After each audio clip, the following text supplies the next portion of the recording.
एक वो phone call जो सुबह सुबह आई और उसने आपकी लाइफ चेंज कर दी, उसको आप कैसे बयां करेंगे? तो जैसे ही हम चंडीगढ़ पहुँचे, अपने इन लॉज़ के घर में पहुँचे, बट वो फादर इन लॉ की आंखों से मुझे थोड़ा शक हो गया था कि कुछ मतलब कोई बोल नहीं रहा था, बट मुझे थोड़ा सा आभास हो गया था कि कुछ गड़बड़ है। तो पति की शहादत को मतलब शहादत हो गई, आपको पता चला, उसके बाद आपने अपने आप को कैसे संभाला? सो वो 2 दिन पहले यही लग रहा था कि नहीं, ये सब झूठ है, जैसे ही आएंगे वो गलत है। 2 दिन हमारे पास मतलब टाइम, जैसे जैसे आप देखते नहीं हो तब तक आपको विश्वास नहीं होता है। मेजर एसजेएस रंधावा की कौन सी बात आपको आज भी प्रेरित करती है? एंड जो उनका पॉजिटिव एटीट्यूड था, जो जिस वे से वो एक श्योर थे कि मुझे ज़िंदगी में क्या करना है, जैसे वो फ़ौज ज्वाइन करना चाहते थे, उन्होंने फ़ौज ज्वाइन करा। जब उन्होंने मुझे पहली बार देखा, ही वॉज वेरी श्योर कि मुझे शादी इसी से ही करनी है। अक्सर महिलाएं हमने टूटती हुई देखी हैं, लेकिन उसके बाद में आपने फ़ौज में जाने का फ़ैसला लिया, वो कैसे? मुझे ये लगा, बट मैंने ठान लिया कि कुछ तो करना है, ट्राई तो करते हैं एटलीस्ट। नमस्कार, स्वागत है द समन न्यूज़ में। आज हम आपको एक खास पॉडकास्ट के जरिए एक शख्सियत से इंट्रोड्यूस कराने जा रहे हैं। नाम है lieutenant colonel रविंद्रजीत Randhawa, retired.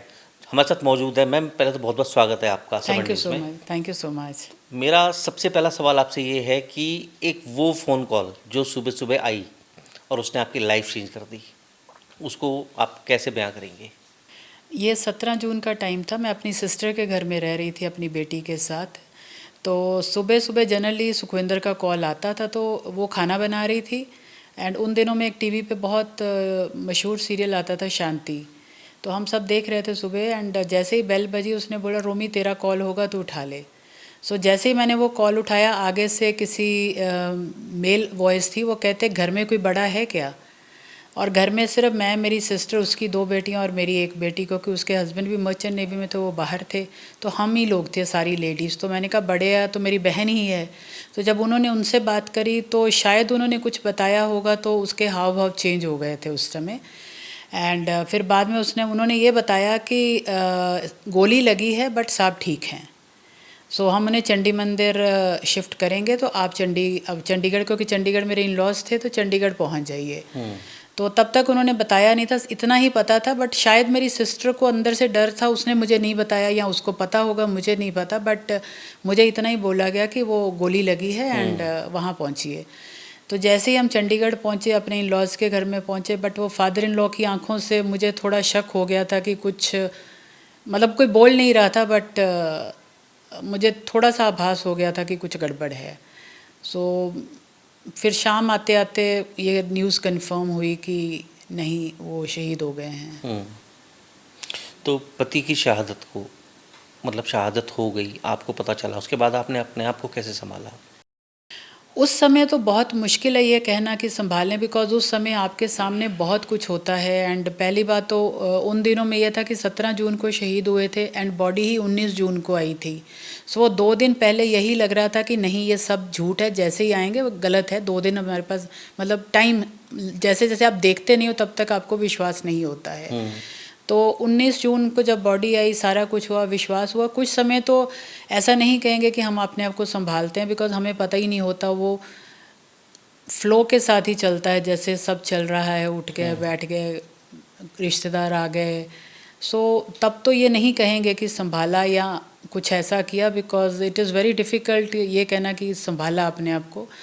But हाँ, समय के साथ धीरे धीरे जब आपको सिंक इन होना शुरू होता है कि हाँ, मेरे साथ ये हो गया है, अब आगे मुझे क्या करना है, तो तब आप थोड़ा सा फिर सोचना शुरू कर देते हो कि अब मुझे अकेले क्या करना है, क्योंकि आप उससे पहले प्रिपेयर्ड नहीं होते हो कि अगर आपके साथ खुदा ना खास्ता कुछ ऐसा हो जाए तो आप क्या करोगे।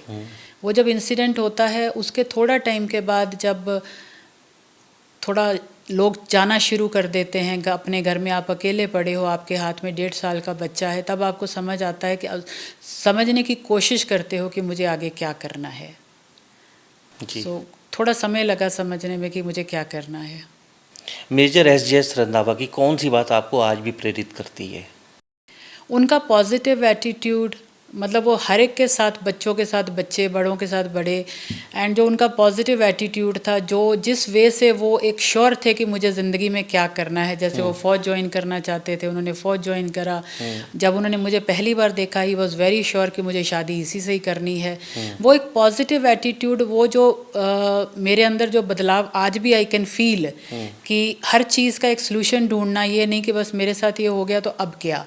तो वो मे बी अननोइंगली उन्होंने ये चीज़ें मतलब सिखाई हैं, ऐसा नहीं कि कोई बैठ के सिखाई हैं, बट मे बी उनको देखते देखते, या कई बार आप किसी से कुछ अच्छा सीखना चाहते हो, तो वो जो उनका पॉजिटिव एटीट्यूड था हर किसी भी सिचुएशन को टैकल करने का, वो उनमें था। अक्सर महिलाएं हमने टूटती हुई देखी हैं, लेकिन उसके बाद में आपने फ़ौज में जाने का फ़ैसला लिया, वो कैसे?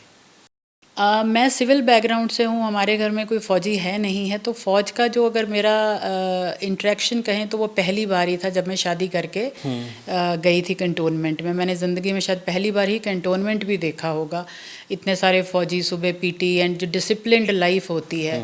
तो जो मतलब 95 में मेरी शादी हुई थी, 94 में शादी हुई थी, 95 में बेटी हो गई थी। तो उसका पहला बर्थडे मना के वो अपना 2nd बटालियन ऑफ राष्ट्रीय राइफल गए थे, उनकी पोस्टिंग आ गई थी वहाँ। मैं तब फरीदकोट में ही थी, वहीं से मैं अपनी सिस्टर के घर शिफ्ट हुई थी।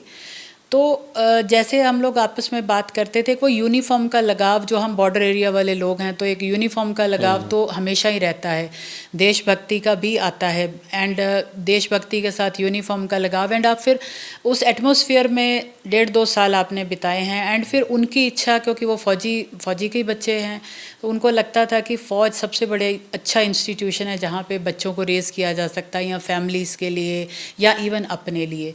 तो शायद वो एक उनकी, मुझे लगा कि वो इनकी इच्छा है कि वो चाहते हैं कि सिमरन इसी एटमॉस्फेयर में, इसी माहौल में पले बढ़े।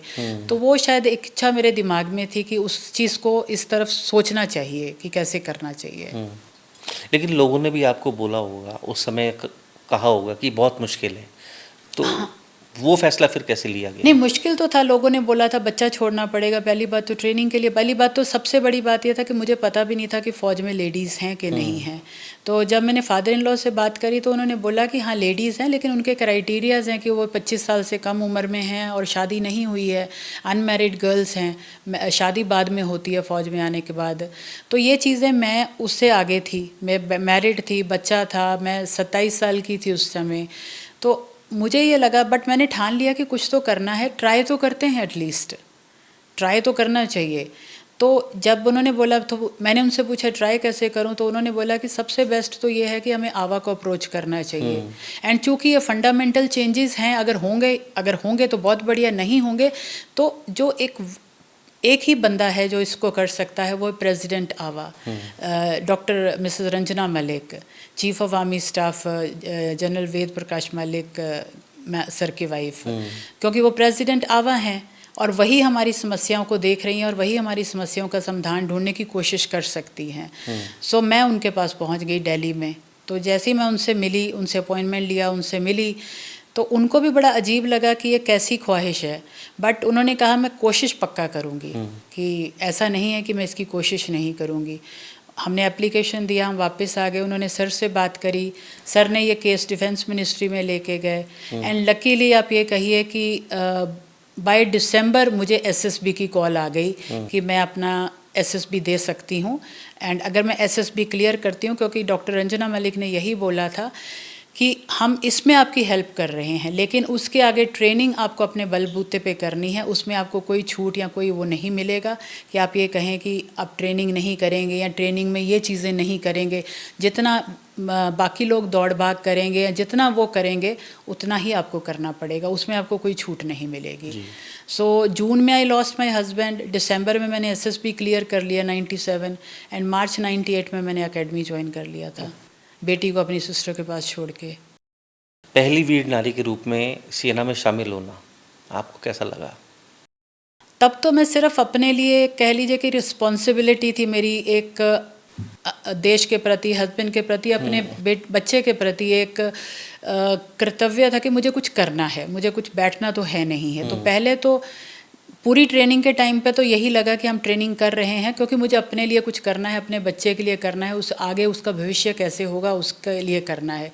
बट बाय द टाइम जैसे मैंने एकेडमी से ट्रेनिंग ख़त्म करी, तब मुझे एहसास हुआ कि ये एक चेंज है जो मेरी वजह से आर्मी में आया है, क्योंकि मेरे बाद भी बहुत सारी वीर नारीज़ आई हैं आर्मी में। एंड उसके बाद समय के साथ कुछ और चेंजेस आए, जहाँ पे हमारे जवान जो शहीद हुए हैं, जिनके फैमिलीज़ काफ़ी पढ़ी लिखी थी, तो हमारी जवान की वाइफ्स भी आर्मी ऑफिसर हैं आज हमारे साथ।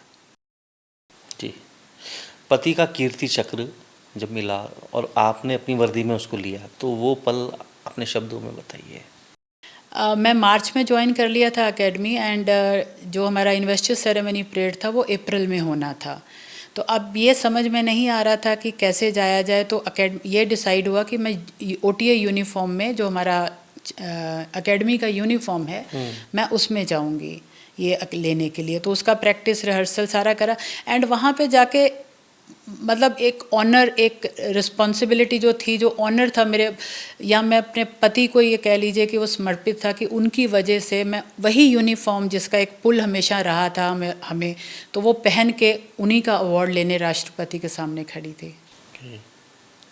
आजकल एक मुहिम चल रही है मैम, शहीदों को नमन। तो वन क्वांटम, माइंड वेदा, बिफ्मा, जिस संस्था के संस्थापक हैं कंवल बिंदुसार, इनके द्वारा चलाई जा रही है मुहिम, तो इसको आप किस नज़रिए से देखते हैं?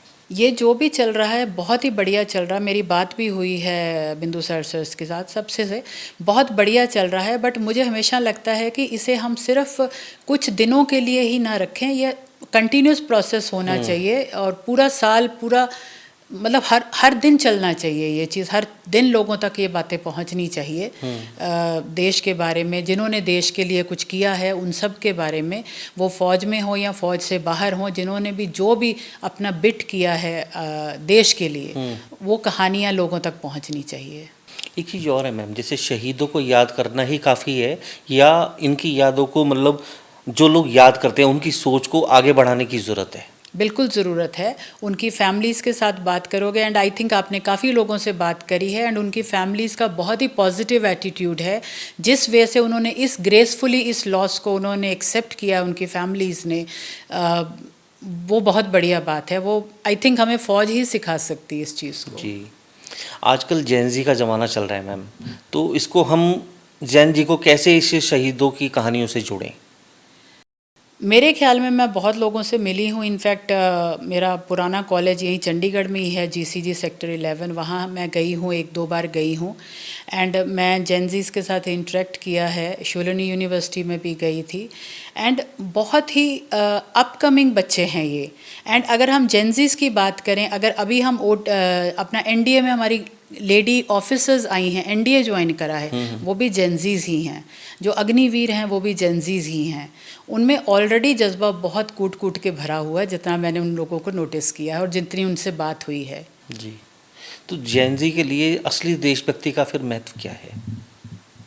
उनके अपने नज़रिया है इसके लिए, वो अपने नज़रिए से चल रहे हैं, हम अपने नज़रिए से चल रहे हैं। समय है जो पुराने समय से लेके अब में बहुत चेंजेस आए हैं। हर समय में अगर मैं अपनी दादी दादा के टाइम को सोचूं, उनका एक अलग नज़रिया था देश के प्रति, मेरे मम्मी डैडी का एक अलग था, मेरा अलग था, आज की जेनजीज़ का अलग है।